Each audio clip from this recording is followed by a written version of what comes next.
everybody, and welcome to Right Here, Right Now, live Buffalo football talk presented by Forefathers Organics. I'm your host, Alex Brasky, alongside my co-host, Ajay Cybulski, here for the Batavia Daily and Livingston County News.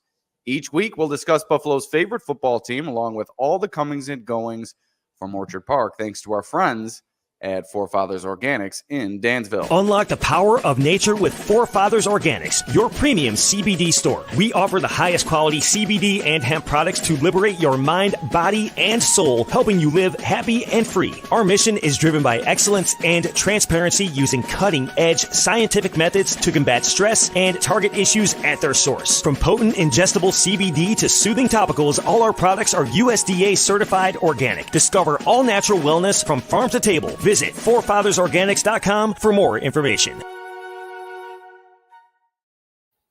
All right, AJ, week one finally upon us. We have the roster all set.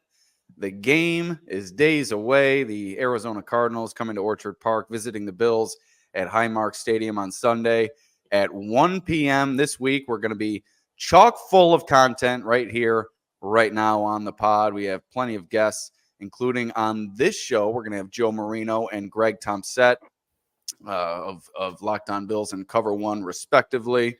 They'll be coming up later in the show, but we'll kick things off, AJ. Just what's your favorite part about week one? Obviously, football is back, and that in and of itself is exciting enough, but what's your favorite element to week one? Things may be changing a bit for you this year with a bit more coverage of the team, but as a fan in your past, when you're gearing up for that first game of the season, what's your favorite aspect, whether it be going to the stadium, watching from home? What's your favorite part about week one of the season? Yeah, Alex, it's definitely a little bit bittersweet this year. I think that's the correct word because, I've gone to the home opener, I think, the past few years, but, making that transition to covering the team this year and kind of taking that new role, definitely excited for it. So, although it's kind of, unfortunate, it's also, I'm very excited to obviously cover it and do it. So going back. You had the option to go to the home opener, but you, being as committed as you are, decided that you wanted to put in the work and cover the game. So kudos to you. Yeah, correct. Of course. We need the content here at the Batavia Daily News and for Right Here, Right Now. And I think I get a better understanding of the game also, Alex, watching from home. I think it's easier for me to process things and just overall the experience is, it's quieter. And I love the stadium experience, but you know what I mean? It's just easier to kind of hone in on everything when you're alone watching it by yourself. But looking back in the past, my favorite part of week one is Scott Hansen kicking off with the Octo Box at 1 o'clock and getting Red Zone. Me and my family, I finally convinced my dad probably like 4 or 5 years ago to finally commit to Red Zone.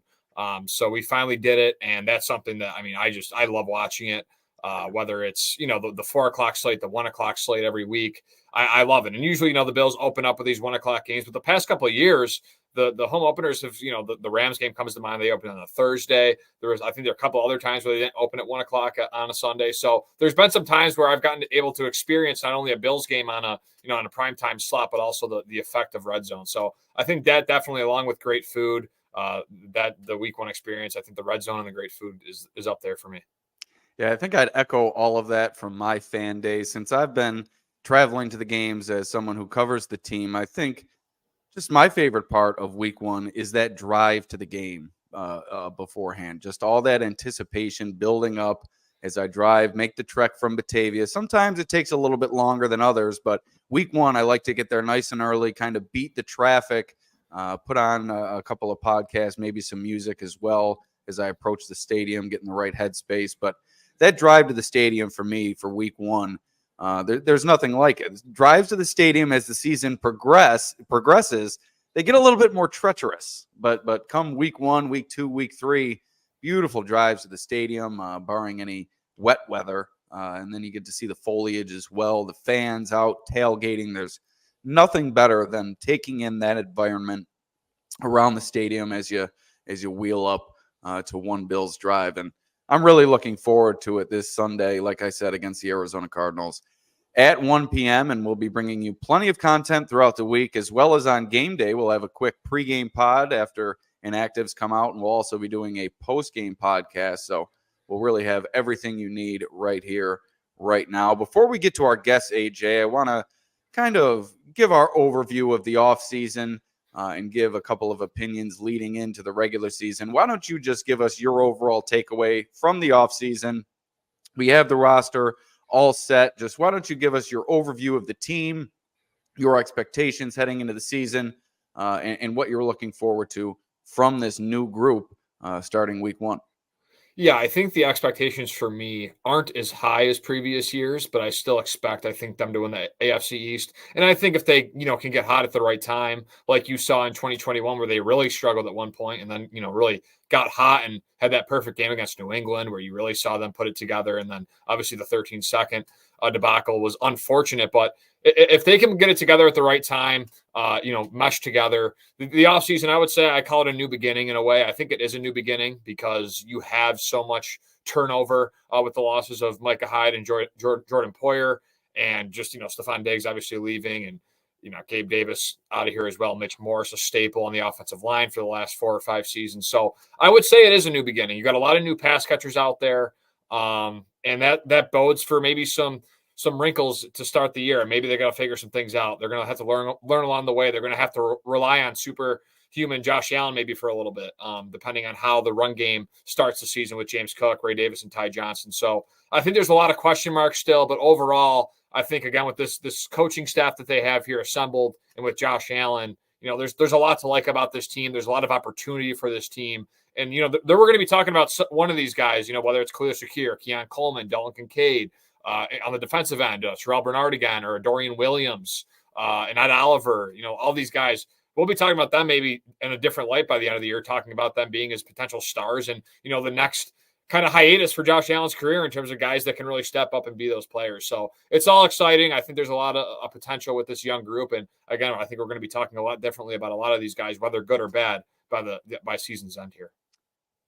Yeah, I see it similarly to how you see it. I think it could be a little bit of a rough go in the early going, and that could lead to some discomfort amongst the fan base. I think they'll get off to a good start against the Cardinals, kind of a up-and-coming team, not quite there yet, however. I think that's a good game for a team like the Bills, a team in transition to start with.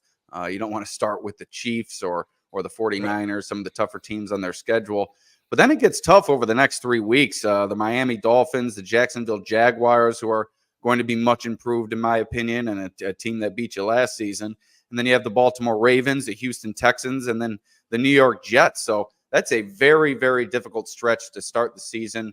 It wouldn't shock me if they struggle out of the gate and it takes them a little while to get things going. You see some growing pains on both sides of the ball. But in the end, I think this is still a Super Bowl contender.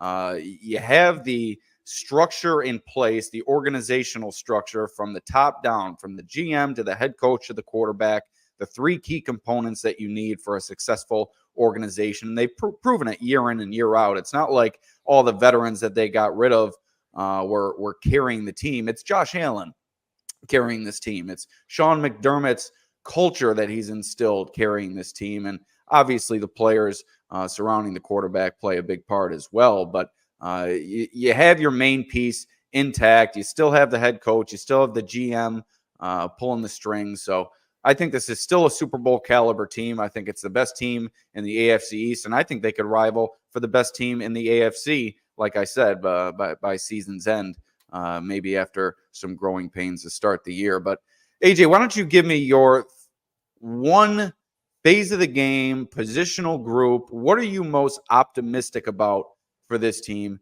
heading into the season? I think, and I'll go back to it, I know you're concerned with it, but I'm going to go with the offensive line and the potential with this unit to continue to grow under. I think I'm one of the few that are concerned with it. I think the overarching thought is along your wavelength. Yeah, so I think with Aaron Kromer having these guys around again, I think Connor McGovern, he'll get it figured out. I'm not too concerned. I really didn't see much, snap issues. I think early on, the first week or two at training camp, there were some miscommunications or some snap issues. But overall, I think they kind of figured that out toward the end of camp, and I didn't hear much about that from anybody. So that's a good sign, I think, because that's probably the biggest concern. But I think what you have with David Edwards, I think he showed in a jumbo role last year that Aaron Kromer trusts him and this offensive line trusts him. So I think him slotting into that left guard spot with his experience with the Rams and coming over here and making an impact year one and then, resigning him. So they obviously trust him to play that position. I really like this offensive line. I only think Osiris Torrance will get better. I think Deion Dawkins, now coming off a career season, is going into his, kind of prime of his career here. He talked about it all offseason that he wants to be all pro schno, and you got to block a guy like Josh. It kind of heightens that, right? You see a lot of offensive lines. You look historically, Tom Brady always had a great one. Patrick Mahomes has a great one. And it kind of, when you play for quarterbacks of Josh Allen or Patrick Mahomes or Tom Brady caliber, it kind of puts more pressure on that offensive line to protect. So I think those guys have risen to the occasion. Spencer Brown is another guy I think ascending that's playing for a contract. So he's another one that's going to really have to play his tail off. So overall, I think I'm most optimistic about this offensive line and how they're going to be able to control the line of scrimmage, have that balanced attack, but also be able to take the top off with a Keon Coleman or a Marquez Valdez-Scantling or a Khalil Shakir or Dalton Kincaid. I think they can really do many things. They're versatile, and I really like this offensive line and what they can do both in the air and on the ground. I'm going to go to the other side of the ball in the trenches. I think this defensive line really has a good chance to be a strength of this team this year. You looked at it at the beginning of the offseason with Matt Milano returning, Terrell Bernard coming off such an incredible season. You really thought the linebacking core was going to be the strength of this defense, right in the center, calling out the signals, Milano flying around like he typically does with his hair on fire. But now you're without Milano, and I think that puts added pressure on Bernard. And you might, I don't know if it's a dip in performance, but with so much on Bernard's shoulders, it's going to be tough for him to flourish the way that he did last year. But we'll kind of see how that works out. As far as the defensive line, you have Daquan Jones, you have Ed Oliver, two stalwarts in the center, and Daquan Jones burst out of the gate last year before he got hurt. He was one of the strengths of this team. Von Miller starting to round into form from that injury. And Greg Rousseau, if he can stay healthy, I think he is an ascending player in this league, and I think he could be one of the pleasant surprises and one of the up-and-coming players that the Bills need many of across both sides of the ball this season. And then Ajay Epinesa, he's had 2 straight years with 6.5 sacks, playing in really a reserve role. He's going to be thrust into what I believe is going to be a starting role this season, and we'll see what happens with that. But I think there's no doubt that his sack production increases with an increase in playing time. And then an underrated aspect, DeJuan Smoot, a versatile piece that can go inside, outside, maybe masks some of the depth issues that you have on the interior. You're really relying on Dwayne Carter and Austin Johnson, someone that we didn't see much from during the preseason, nursed a few injuries as well. So I think Smoot really bolsters that unit. And if you can get anything out of Von Miller, that's going to be a huge boost for this team. And can I add? Yeah, I'm going to add one more thing about that because I think you perfectly said it. And when I talk about optimism, I think I'm more cautiously optimistic about the defensive line because I think what you have in the middle with Ed Oliver and Daquan Jones, I think those are two pretty consistent guys, right? They played really well together last season. Daquan Jones went down with the injury. Ed Oliver still balled out. So I think Daquan Jones only coming back will only help Ed Oliver in his, chase at that double-digit sack mark for the first time in his career. I think the edge room, that's where I'm a little bit more cautiously optimistic because you're banking on Greg Rousseau to, ascend and Ajay Epinesa to ascend and Von Miller to return to form or at least 70 to 80% of form. I think that could happen. From what we saw from Greg in the preseason, Alex, I think that's definitely a possibility. That really got me excited. Probably the most exciting part of preseason besides Buffalo Joe was Greg Rousseau, that first drive. I mean, he was just so dominant. So I think with that defensive line, and they're going to be tested, right? They're going to be tested week 1. You have Kyler Murray. So that defensive line is going to have to play with great gap integrity in that game. And then they go week 2 to Tua, who's very stationary, right? Get it out fast. So you're going to get kind of two sides there of quarterback play in the first 2 weeks. So I think that'll kind of see what this defensive line looks like because you're going to have to contain Kyler Murray and not let him escape to get those, extra yard plays or find his receivers out of the pocket in open space, or a Tua who gets the ball, right out of his hands. And we'll see with this defensive line too. So big test for these two quarterbacks going up against the defensive line of the Buffalo Bills, but also on the flip side, the Bills have to do their job and maintain that integrity and keep containing those quarterbacks and make sure that they can get them down because that's going to be very huge. And I think that's the biggest factor of week 1 is how are they going to be able to contain Kyler Murray in that pocket. And you mentioned my concern on the offensive line. That's where I'll turn to next, and then I'll ask you what your biggest concern is. I'm just not sold on the depth of this unit, and I don't think there's any way that they're going to get as lucky as they were a season ago in terms of health. You're going to have to turn to a few backups, whether it be for 3 quarters, whether it be for 3 games or more. And Ryan Vandermark and Alec Anderson have come up in this system, and the team is very, very optimistic about their future, but they're unproven. They haven't been out there in game situations and really been relied on consistently down after down, game after game. And we'll see if they can stand up to that if they are thrown into the fire. And then you have some young guys like Cedric Van Pran Granger and Tylon Grable, but they're playing against second, third stringers throughout the preseason. They have yet to be tested as well. So a lot of unproven depth. And you're also unproven in terms of your left guard in this system. He hasn't started at that position. And then Connor McGovern shifting over to center, a position he hasn't played in the NFL. So there's so much unproven along the offensive line. That is just simply what leaves me concerned with that group. Now, I could be proven wrong very early in the year. Maybe they get it together and they remain healthy throughout. But I think on paper, there's more concern for this group than people are willing to admit. Quickly, what is your most concerning aspect of this team entering the season? I think you have to say the safety position, and Ryan Clark apparently. I won't get into it. Ryan Clark. There was some stuff today. There was a lot going on today with former Bills. There was Stephon Diggs quotes going around out there. Rasul Douglas. The Bills are always in the center of everybody's minds nowadays. Yeah, Rasul Douglas. America's team, the Buffalo Bills. Yeah, they are. But yeah, so there was a lot of, clamoring about that and what Ryan Clark had to say. And I think Bills fans appreciated him, but I can kind of see where he's coming from in terms of the fact that some people think that Hyde and Poyer, they can throw anyone in there and it'll work out. So that's why I kind of want to go to the safety room, because I think there is, some concern there. Taylor Rapp, who at times last year I thought played okay, right? I think he got better as the year went on. He made that obviously game-winning interception against the Dolphins to win the AFC East in Week 18.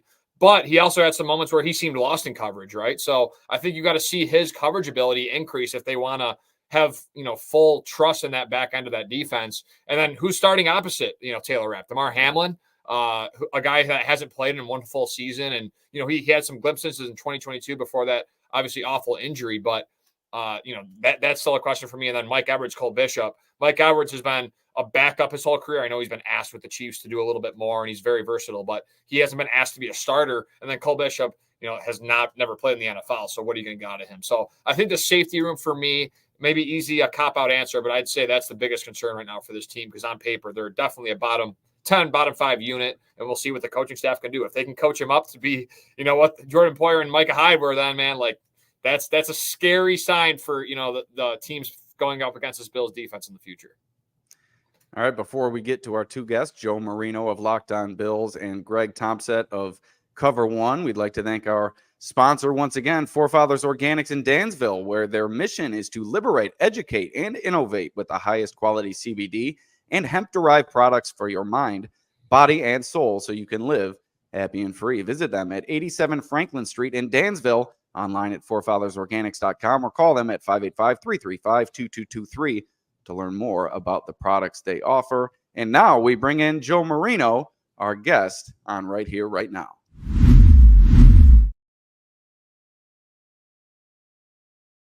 All right, here with Joe Marino, host of Locked On Bills and the Locked On NFL Scouting podcast, also author of Go Bills and Buffalo's Run. Joe, thanks for joining us. Alex, what's up, man? Good to be on with you.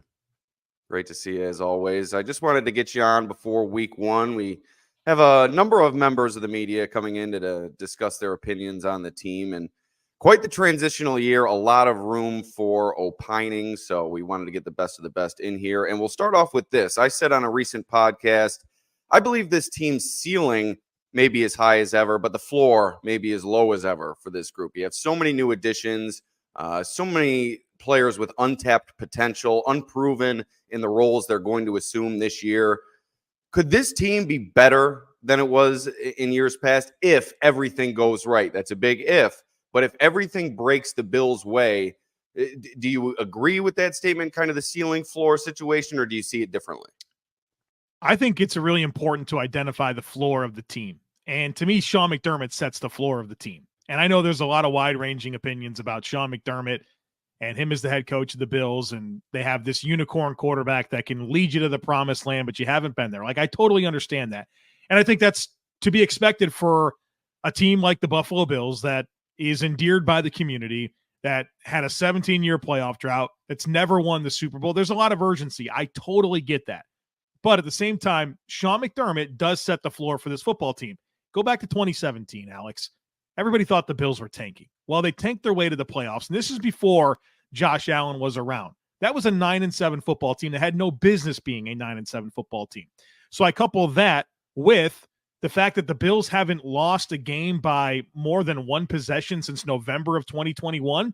Sean McDermott has this team competitive each and every week. I think he sets the floor. The ceiling is set by Josh Allen and his supporting cast. And so I think that's where you should find a lot of comfort in what this season can be. I know there's a lot of new moving pieces. I understand that. But they're not going to be a bad football team. I think the real question is, how good can they be? Can they win the division again? Can they get another playoff win? Can they go further in the playoffs? Of course, with a quarterback like Josh Allen, they have the capacity to do that. It really comes down to how quickly does this come together? And within that, what happens with the rest of the conference? There's a lot of other good teams in the AFC, and I think the AFC East is going to be extremely competitive. And you look at the Jets and the Dolphins in particular, their schedules to start the season, very, very easy. You could see them going 8-1, 9-2, both of those teams to start the year. And that's going to put the pressure on Buffalo to be able to, whether it's go on another run like they've done in recent years to get to the division winning place, or, are they a team that can avoid lulls? I think there's a lot of variables in place. But again, the floor set by Sean McDermott, the ceiling is Josh Allen. Yeah, I see it similarly to you as well. And with all those departures that they sustained last year, obviously that is what has led to all the discussion. Are the Bills finished? Is their Super Bowl window officially closed? They lose all the veterans, Jordan Poyer, Mitch Morse, Micah Hyde still out there. Obviously a trade of Stephon Diggs, Gabe Davis down in Jacksonville now. Of all those departures, whether it be in the wide receiver room, at the safety position, up front on the offensive line, which of those departures, and that's not even to discuss Matt Milano, whose significant injury obviously is another big deal here, but of all those departures, which do you think the Bills will struggle to fill the void the most? That's a good question. I kind of go to safety, to be honest with you, Alex. I mean, you think about Jordan Poyer and Micah Hyde, and so much of what this team has become under Sean McDermott since 2017, I look back to Poyer and Hyde and think that they're responsible for a lot of this. And that's great. They've made a great legacy in Buffalo. They're both 33 years old. I totally understand the reason why they're not in town. But in terms of where I have the most uneasy feelings about where this team is going to be able to, pick up the pieces and go, I do think about safety. Now, on one hand, Sean McDermott's track record with safeties is off the charts. And that's not just Poyer and Hyde. It goes back to Philly. It goes back to Carolina, where it's guys that have just never been productive in their career or low draft picks. He always gets production. So that's where you should find some comfort. But when I think about this defense and how that applies to this year's team, it's Taylor Rapp and who? I mean, all the candidates were hurt all preseason long.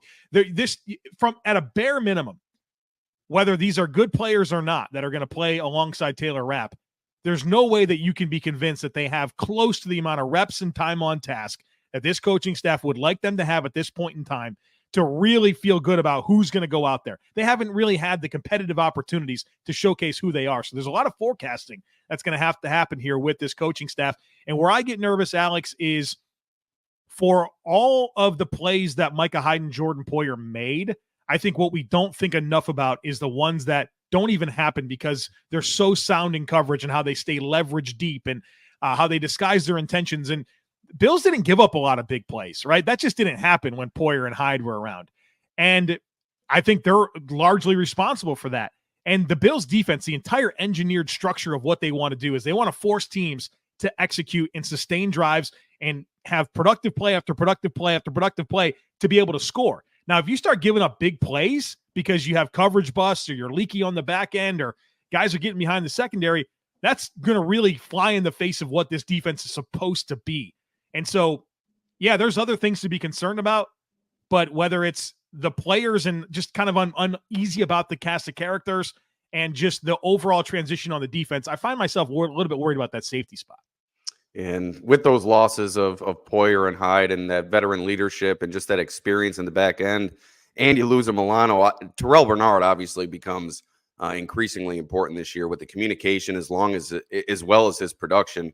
just getting everybody lined up. And like you said, trying to avoid those coverage busts in the back end. And you mentioned Taylor Rapp kind of is the one quote unquote sure thing in the safety room, but there's still questions about him. He had a pretty good year in his first year in this system, but now thrust into an increased role. It's going to be sink or swim for this group. That's for sure this season. Now, looking at the rookie class, it's important in a year like this. When you make a transition, you're trying to trim the salary cap. You're trying to get younger. You need some of these rookies to hit.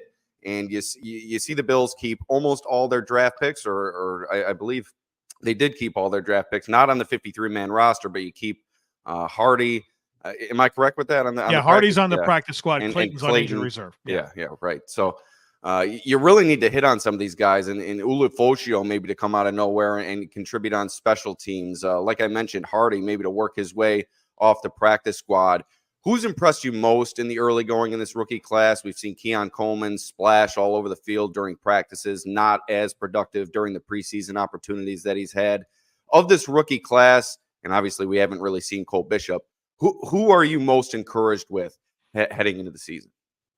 I'm going to take some liberty with how I answer this, Alex, because I think the players that I'm most excited about in terms of what they've shown us to this point are the two offensive linemen, Cedric Van Pran-Granger, Tylen Grable.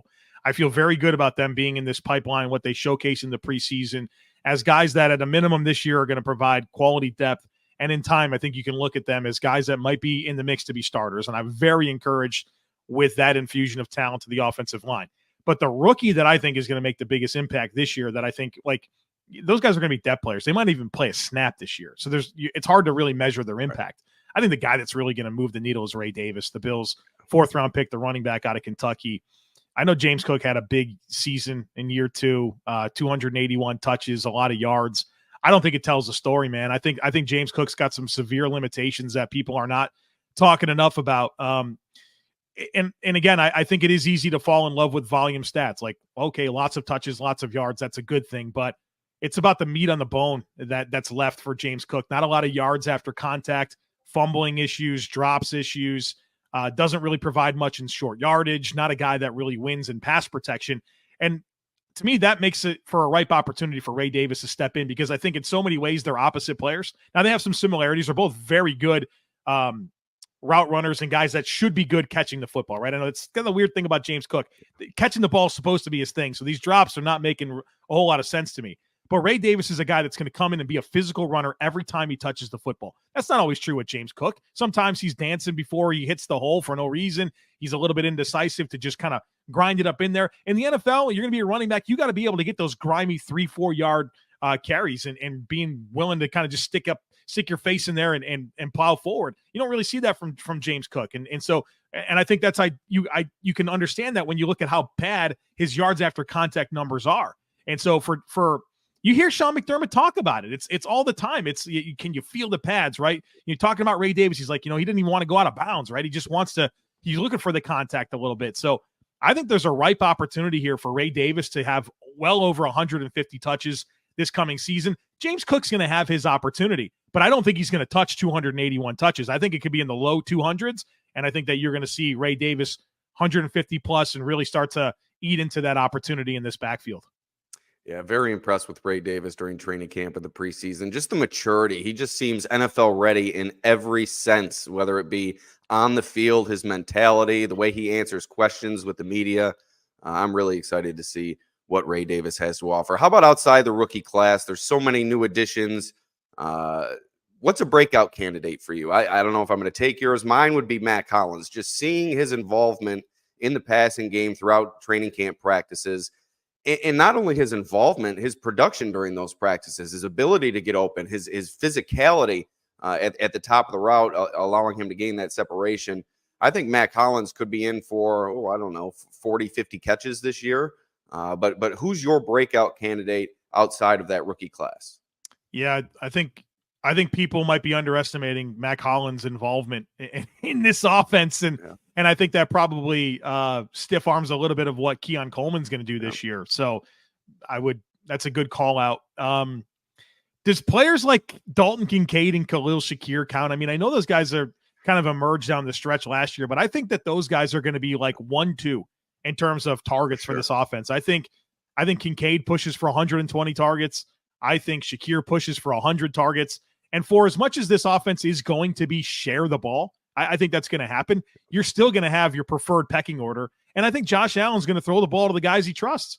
And the guys that have the most, in-game rapport to this point is Kincaid and Shakir. And those guys were terrific down the stretch last year. I mean, I keep going back to this, but I think it's one of the most ridiculous stats I've ever heard. Khalil Shakir over the last 13 games outproduced Stephon Diggs on 60 less targets. That's unbelievable.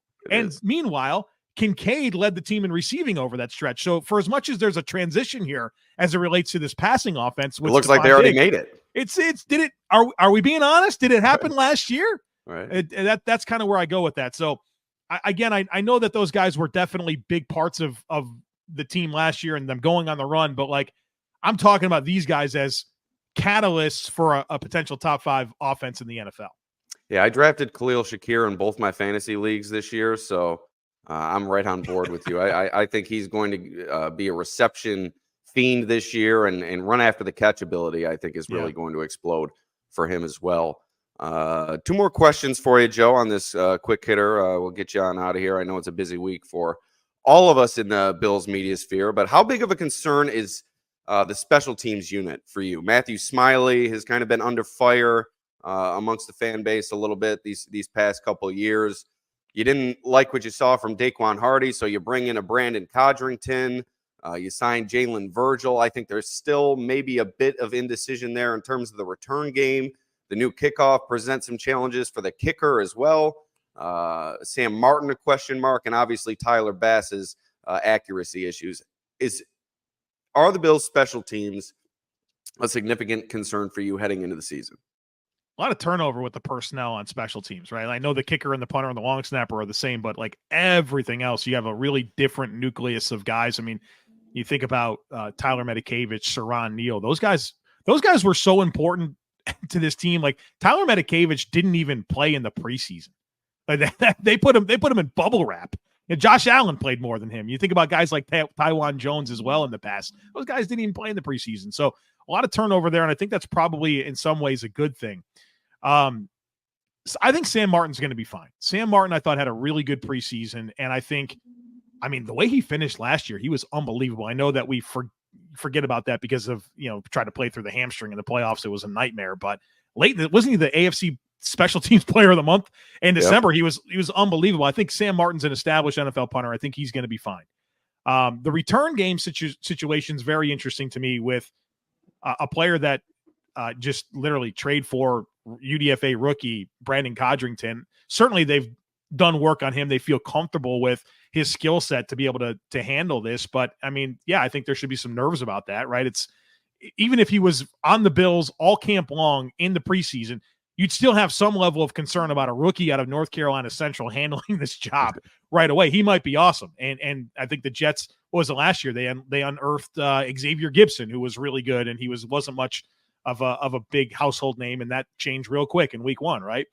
I think the part of this special teams unit that gives me the most concern is Tyler Bass. And what's hard about that is I know that Matthew Smiley, not a popular guy right now. I think everyone's forgetting that the Bills literally had the number 1 special teams units in the NFL his first season. Okay, second season, not as good. But it's Tyler Bass, and I'm not sure how much that has to do with Matthew Smiley, man. You're either making field goals or you're not. They got a proven snapper. They got a proven holder, right? I mean, come on now. Tyler Bass has got to be better, and there's a lot to be concerned about.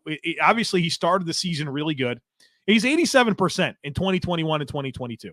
He makes his first – every field goal for the first 6 weeks of the season last year and extra point, he makes it. And then the wheels fall off. 2 misses in a 14-9 win over the Giants. That was way more dramatic than it had to be. Yeah. What do you have? A couple misses against the Patriots in the game the Bills lost. Miss against the Eagles in an overtime loss. Missing from like that was the big one. That was the big one yards in the playoffs. Yeah. Getting field goals blocked. I mean, I read your practice reports every day. Tyler Bass goes 4 or 6. That's not good. That's 66%. The best kickers in the league are 90%. And a lot of those in practice are without a rush. Well, yeah, man. Like, and we're not talking about like these are cold weather kickers as well that are making 90%. I think 85 to 90% has got to be the range for Tyler Bass. down the stretch, he was like 76%. I'm very concerned about Tyler Bass because the reality is with kickers is typically they're good until they're not. Now, there's every once in a while, there's a guy that bounces back. I think about Daniel Carlson, started his career with the Vikings. They let him go. He was a disaster. Now he might be one of the best 5 kickers in the league for the Raiders. But, that's the thing with me. And you think about, football games, they come down to kicks, man, one possession all the time. You got to be able to trust that guy to go kick the ball. But does anybody in America trust Tyler Bass to go out there and make a 45-yard field goal? I don't think they do. I really don't. And maybe that changes the way that Sean McDermott coaches. I know that everyone would say, well, get a new kicker. Well, easier said than done. The Bills would eat $7.4 million in dead cap space. And I think everybody found out recently how important that is. 25% of the Bills cap right now is dead cap, over $60 million to players that aren't on the team. You want to rack up that bill even more for a kicker to bring in a guy that would be no proof of concept, that's available for a reason right now. It's a very complicated situation. But Tyler Bass, when it comes to special teams, I think mostly everything will be fine. Can Tyler Bass make field goals? I think that's the big question. Yeah, I think he's on a relatively short leash entering the season. They've been trying to build his confidence all offseason. I think that's what it comes down to for him.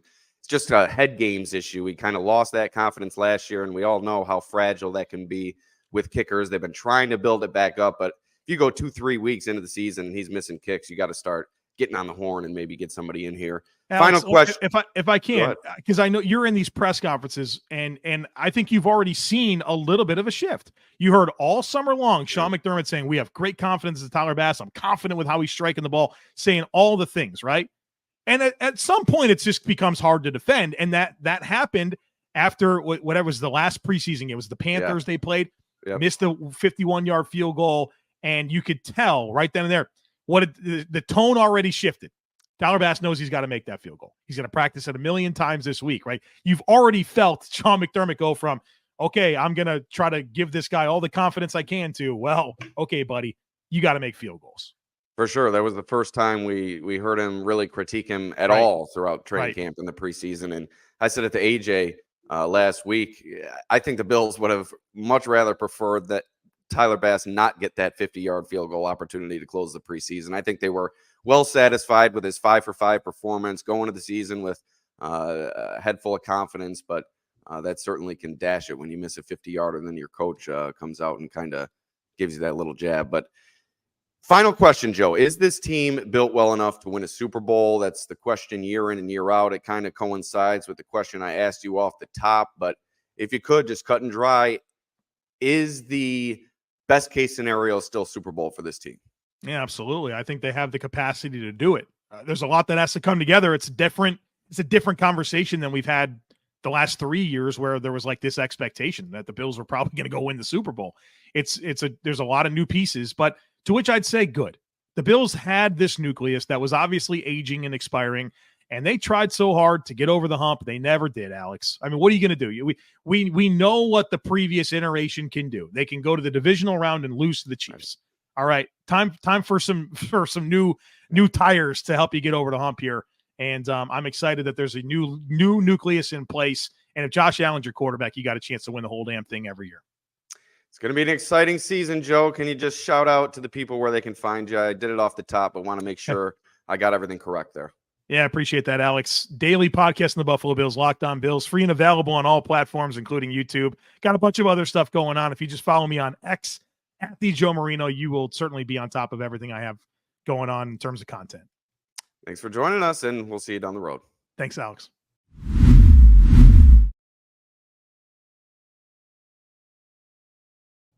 All right, good stuff from Joe, AJ, and always good stuff from the Locked On Bills host, gracious enough to come on with us. And now we turn to our next guest, Greg Tompsett of Cover One.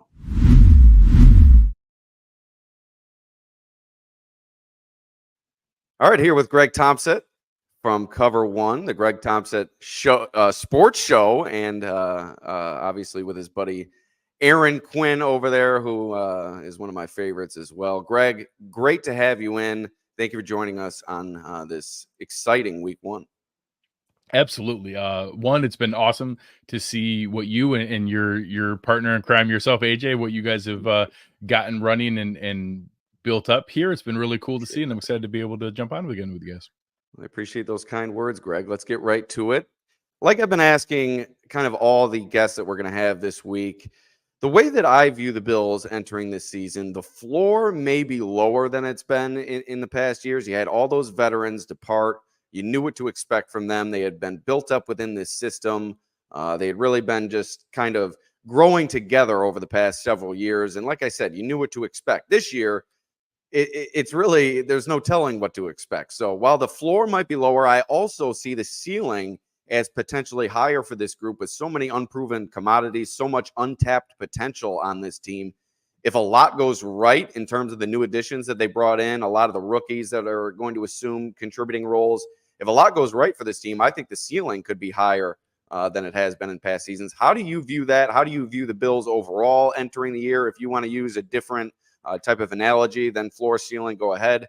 What's your overall takeaway from the offseason, preseason, leading into the regular season? I like it. And anytime I get an opportunity to debate semantics, is one of my favorite things. So people, like, I think, confuse the word variance as only a negative thing. Right. Because often that's when you do see it's the unknown variables that come up and those things that can add variance to it. But when you talk about team strategies for backup quarterback, sometimes you talk about wanting the running ability because it adds a variance that, like, hey, sometimes you just need some crazy stuff to happen, and sometimes the crazy stuff is good, and Right. that you get an element you weren't aware of. So when you talk about the variance of this season, and there is a wider range of outcomes, and I agree 100% that the floor is lower, there's a chance that we miss the playoffs this year, and I don't think I've felt that in a long time. I don't think they're going to, but there's a chance. Like, anyone who says there's no chance that they miss the playoffs this year is lying to themselves. Like, the division is way better. The conference is stacked, and we have a whole bunch of changes. But that variance also means there could be some big opportunities here where we were forcing things in a certain direction previously that now you have some other people with an ability to step up and take on a bigger role. So ultimately, any season that you go into with a healthy Josh Allen, the ceiling is you could win the Super Bowl, period. Like, that just is the way that it is in the way this current league is set up. We have Josh Allen. He's healthy. We could win the Super Bowl. That's it.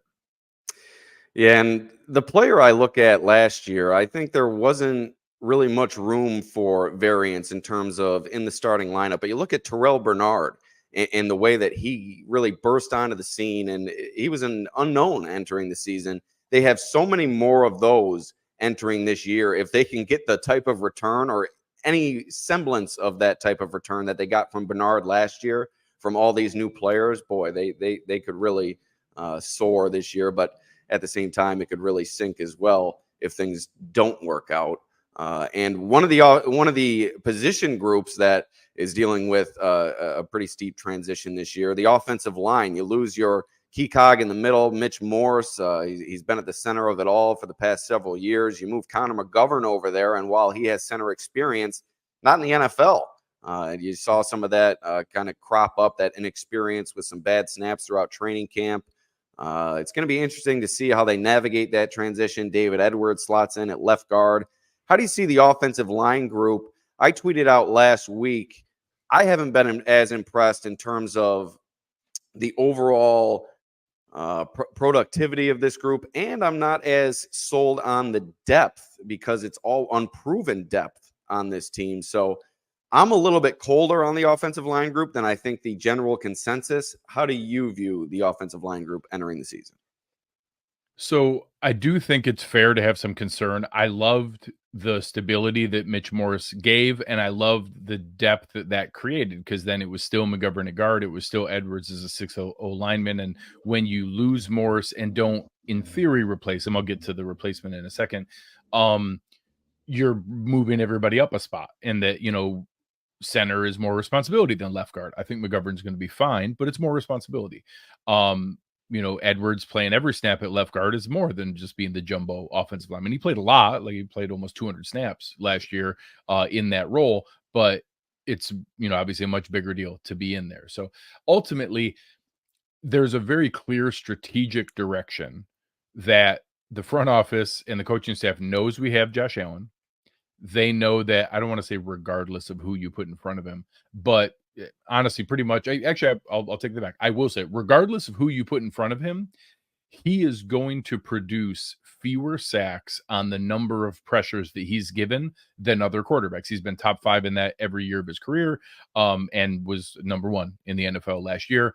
Now, the fewer times you ask him to do that is a good thing. Like, you don't need to test that ability constantly. Right. But I get the idea that strategically they're saying, hey, if we get consistently above average to elite run blockers who are average to below average pass blockers, that will actually net out a better outcome for our offense. Because honestly, even if you have an awesome pass blocking offensive line, Josh is going to roll out and run around sometimes anyways. Like, so you could have a Drew Brees type pocket where when Josh rolls out, that left tackle who thought he was bumping the edge rusher out, he just bumped him out into where Josh was rolling out anyways. So we talk about that variance element we talked about at the beginning.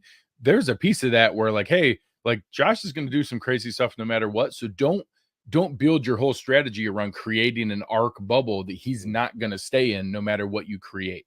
So, hey, let's not stress over that. Let's create a dominant run blocking unit, which they have. And that right side of the line is a dominant run blocking line.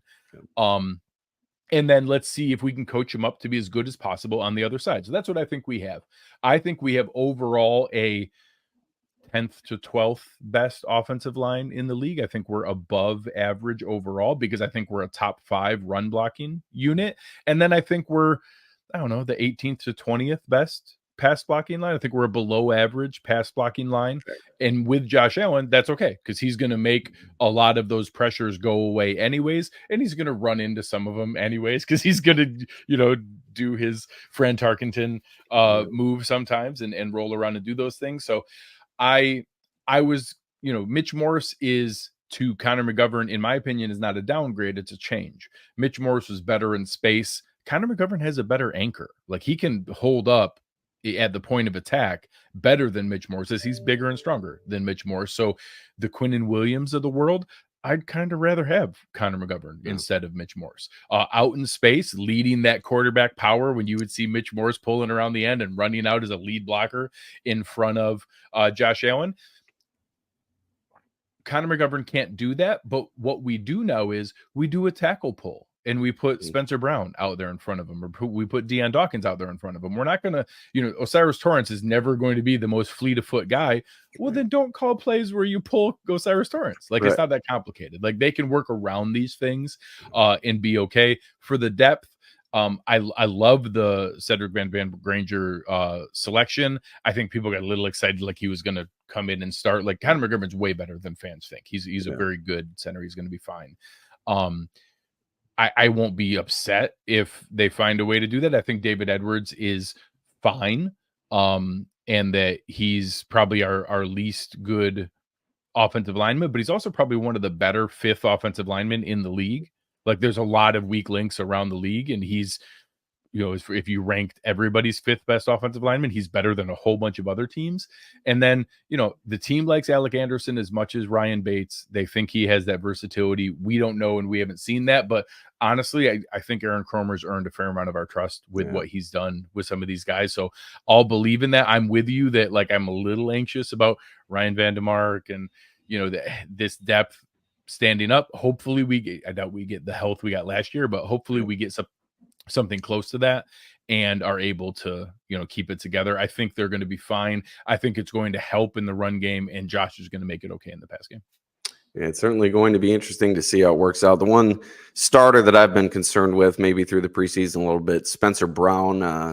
He's gotten beaten a little bit during practice, and he is coming off that shoulder injury that required that offseason surgery. So maybe just rounding back into form. On the defensive line now, we move over to the other side of the trenches.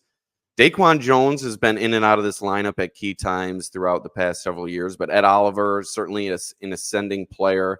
And I'd like to stay on the interior because obviously we are uncertain what to expect from the edge rusher position with Greg Rousseau needing to take a step forward, AJ Epinesa needing to continue his ascension, and then Von Miller, God knows what we're going to get from him. But how about this interior defensive tackle position?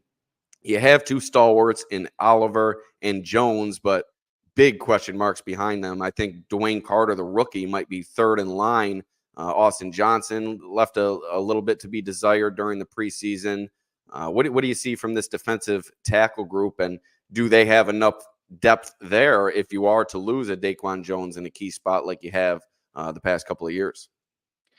So, one, I don't think that most teams could replace a Daquan Jones at the level he was playing at, but I also think his return is not being talked about as an addition to this team. Like he was playing at a all-pro level before he got hurt, and Pass tried rush to rush, especially, right? Oh my gosh, he destroyed Miami in that initial game, like completely destroyed them. And being able to be in that position to get a player like him back, he tried to rush back at the end of the season and played as well as he could, but to be in that spot, to have him back with the genuine explosion that Ed Oliver made, that can be a very special defensive tackle unit. Both guys have also shown the ability to play upwards of 60, even 70% of snaps. Ed Oliver was playing 75, 80% in some of the big games down the stretch last year. So one, I think they can both be dominant, impactful players, arguably one of the better defensive tackle groups in the league if both are healthy. And then I do think Austin Johnson's a little better than he showed here. I think he's a legit one tech. We haven't had, when Daquan Jones has gone out, we haven't had a one tech. We've just kind of had to do without. He can still be that guy. And I do think Dwayne Carter is a guy that I really liked in the draft. A lot of draft people I trust liked him coming up. And I think he'll be fine for the 3 tech snaps that we need. And a name to remember, I do like this edge group. I think the defensive line as a whole is going to be really good.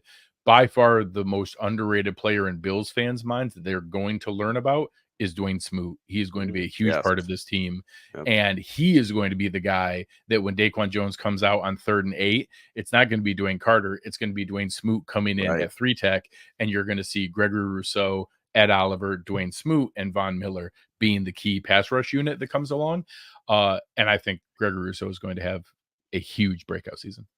Yeah, good point with Smoot. That versatility really shined through during training camp, and that's what this team is coveted for so many years on the interior, that versatility. Greg Rousseau also a little bit of versatility too as well with his run-stopping ability. Let's look at the cornerback position. You bring back 2 starters, I would say, from last year, Christian Benford and Rasul Douglas. Douglas talking recently to Ty Dunn from Go Long, saying if he wasn't injured in that Kansas City playoff game, he thinks the Bills would have won that game. And I think that a lot of people forget about that injury in that game and how that potentially could have affected things. But if you have him back fully healthy, Christian Benford continuing to rise in this system, I think you're comfortable with your starters. Now, beyond that, you have Jamarcus Ingram, who's really impressed. Kyer Elam, a great start to the offseason training program, maybe tailed off a bit. I think like a lot of these positions, depth is kind of the question mark, where you have the 2 guys at the top, and Douglas and Benford I think you're comfortable with, but behind them, kind of some uncertainty there. Yeah, I think obviously the team is very excited about Jamarcus Ingram. He's been kind of a homegrown developmental story and is one of those guys that is a little bit more than just the like try hard fun story. Like he's big and fast and strong for a corner. So if he gets it figured out, he has a frame and a skill set that could translate into a genuine, contributor as a backup and as a special teams guy. Obviously, I think Kyer Elam has played well. I think that people underestimate the fact he's not starting for us doesn't mean he would probably start for like half the teams in the league. Like he's better than the second corner on 10 or 15 teams around the league. He's just not better than Christian Benford and Rasul Douglas. It doesn't mean, and granted, I'm not trying to say that he was a good value as a first round pick. I'm not saying that it's been a bad investment from that standpoint. You want your first round pick to also be better than the guys we have. You want your first round pick to be good enough that we didn't need to trade for Rasul Douglas is what you want. It doesn't have anything to do with hitting on Christian Benford. That was just found money and a great find. And he's going to be, a fantastic value for where we drafted Christian Benford. He actually might be a little more special than people around the fan base realize. But just because he's not better than those guys isn't the same as being a bust. Jamarcus Russell was a bust. Guys that Robert Gallery is a really good example of people that talk about as a bust. The guy started games in the NFL for 10 years. If you're an NFL starter for 10 years, you're not a bust. Right. Guys who are busts are the guys who like wash out of the league. Jalen Reagor, who went one pick before Justin Jefferson, that's a bust. Guys who can't stay on a roster. Difference and between bust and a disappointment. Yeah, he absolutely is a disappointment, but he's still going to be a contributor. And honestly, if something happens to either of those guys this year, I'm not going to be that concerned. I take it back. I'll be concerned he's going to get a holding penalty or going to grab and get us a defensive pass interference because he likes to grab an awful lot. Yeah. But I'm not going to be that concerned because he's a good player. Yeah. All right, and let's move on to what you are known for, the capologist that you are. The Bills really struggling with the salary cap entering this season, and you saw it with a lot of the moves that they made. They're obviously making an effort to do a cap reset entering next season and hopefully becoming in a better financial situation. How have they done to get themselves back in cap out of cap hell, I should say, and where are they going to sit at this point as you look at it entering next season? Obviously, changes could still come along throughout the course of the season. So when people are listening to this, they're going to see a lot of the moves that have come out in the past few days. We did another couple little restructures here to create space. And a lot of people will be like, well, why did we have to do that? It's because fans really underestimate how expensive cut down day is. Mm-hmm. Some examples, releasing Lyle Collins and Will Clapp, that was like 1.9 million. Yeah. Being able to put guys like D. Delaney and Shane Buechele and Darrington Evans and Terrell Burgess and Travis Clayton, having to put them on injured reserve instead of releasing them, that was another $2.5 million. Right. Tommy Doyle cost $1.1 million for being on the performance, the physically unable to perform list. The practice squad costs $4 million. Those guys still get like a minimum of $225,000, and we actually paid Mike White an extra $160,000, I think, like $383. He's one of the higher paid practice squad players around the league. That's another $4 million. So when people say, "Oh, but I just looked at that website," and I prefer overthecap.com, they're my preferred caps site.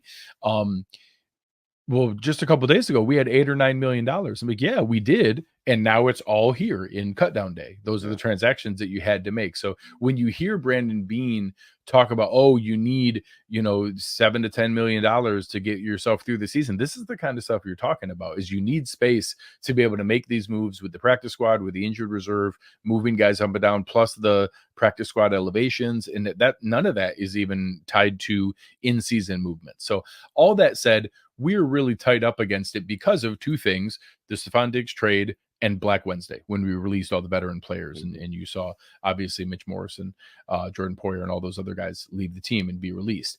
The upside to that is we're pretty clean going into next year. The only one we kicked the can down the road for was that Tre'Davious White move, where we designated it as a post-June 1st move and kicked $4.6 million to that into next year. That's really the only thing we have going into next year. So my projection, if you look at any of the websites this year, I don't know if people remember, everybody was guessing on what the new salary cap was going to be, and a bunch of people made projections and then changed them, and then the number came out and it was even different than what they changed it to. So all the new things coming, people called it the Taylor Swift bump. In reality, I think it was the gambling money bump. Whatever. Maybe a mixture of both. I'll give her a little bit of credit. All those things together, there was more money than we thought. It's going to go up a huge chunk again next year, but nobody knows exactly how much. So based on all my projections and guesswork, and I think it's going to be between 25 and 35 million, it goes up next year. I think we're going to have between, say, 35 and 40 million in cap space to work with after the initial moves. That's, nothing like releasing Von Miller or restructuring. We could get up to 55 or 60 million if we really wanted to. So they're going to have some genuine spending money next year to go out and make some material additions, more so than what they have the last year or two. They've been pretty tight, and you see things like, Leonard Floyd is on the cap for this year because last year we didn't actually have the money to sign him. We needed to kick that into the future with void years. So we're paying for most of Leonard Floyd this year on our contract. We won't have to do that quite as much. We'll be able to kind of spend as we go again, and set it up more cleanly. So we'll be clean next year and have some spending money to add some talent. So some cap gymnastics paying off for Brandon Beane, it seems, entering next season. But we do have to get through this season first. And my final question for you, Greg, you hinted at it in your opening response, but is this team built well enough to contend for a Super Bowl? I know that they have Josh Allen, but the supporting cast, is that going to be enough to get this team where they want to go?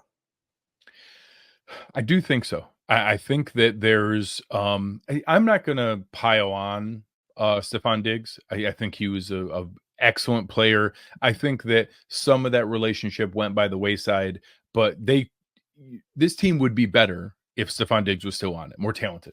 They would be more talented if Stephon Diggs was still on it. He's still going to contribute in Houston, even if he's not quite the peak of his powers. He's still an excellent player. I'm not going to badmouth him.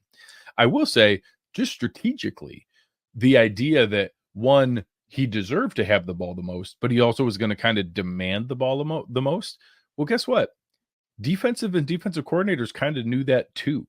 So on 3rd and 7, there wasn't a ton of mystery of where they were going and where you were given the extra safety help and where the linebacker was taking an extra step closer and where the nickel was shading just a little bit more to help out that cornerback.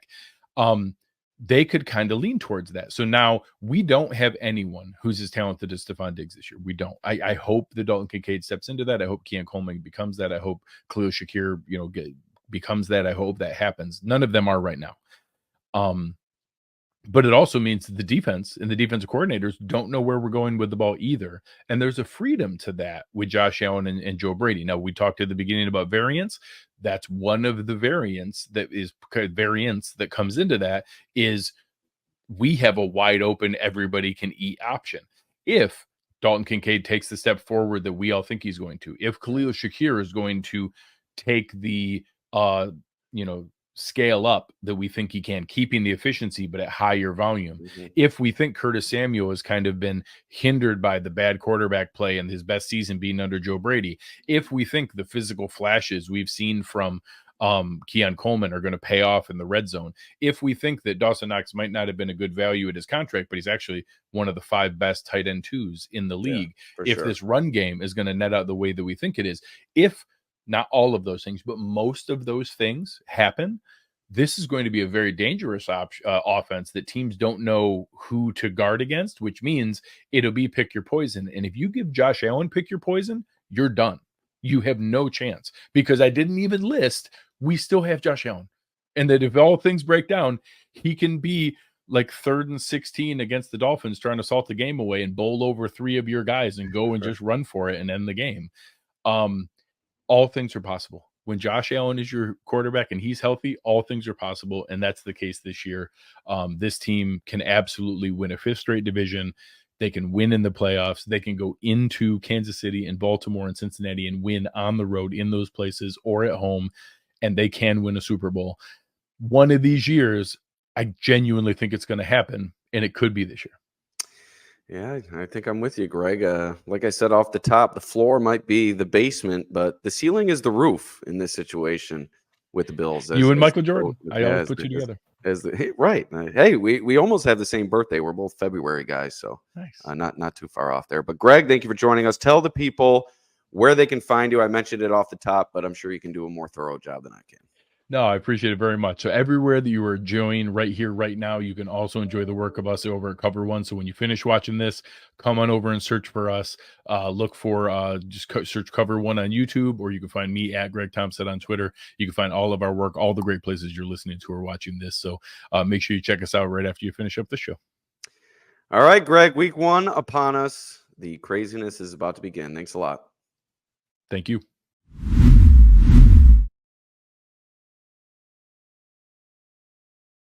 All right, AJ, so week 1 right around the corner. Once again, this episode brought to you by Forefathers Organics in Dansville.